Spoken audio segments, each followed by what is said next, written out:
Le Mali. La nuit dernière, un important convoi de citernes est arrivé à Sévaré.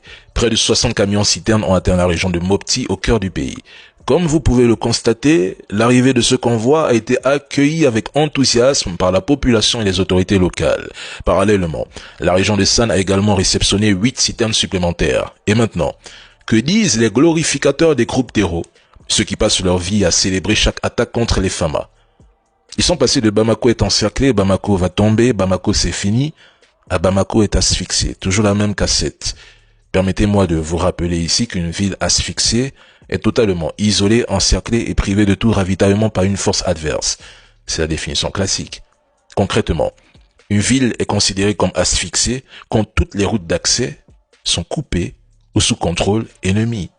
Aucun convoi de vivres, de carburant, de médicaments ou de munitions ne peut entrer ni sortir. La population et les forces qui tiennent la ville commencent à manquer de tout. Nourriture, eau potable, électricité, médicaments, munitions, etc. La seule issue restante est souvent la reddition, l'évacuation sous pression ou une percée militaire risquée. Je ne sais pas si ça vous amuse d'utiliser des mots juste pour gonfler vos articles ou vos interventions, mais revenez à la réalité. Ceux qui prétendent que le président Assimi Goïta a échoué en 5 ans oublient volontairement ce que le Mali était devenu avant son arrivée. Ils effacent les années d'abandon, de compromission, de corruption systémique, de zones entières livrées à l'influence étrangère et aux groupes armés. Ils oublient, Ils oublient que le Mali était fragmenté, politiquement dépendant, militairement épuisé, institutionnellement infiltré. C'est ce passif qu'il a fallu gérer, pas un Mali stable et organisé. Quand la transition a commencé, le Mali n'avait pas seulement des problèmes. Il avait des fractures profondes, un appareil d'État affaibli et une guerre imposée sur plusieurs fronts.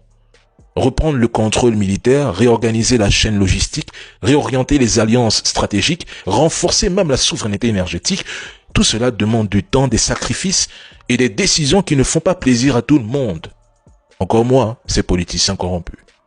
Et en Afrique, beaucoup ont cette manie de minimiser l'effort, comme s'il allait de soi. Ils oublient surtout qu'eux-mêmes ont été aux affaires sans jamais apporter la moindre avancée concrète.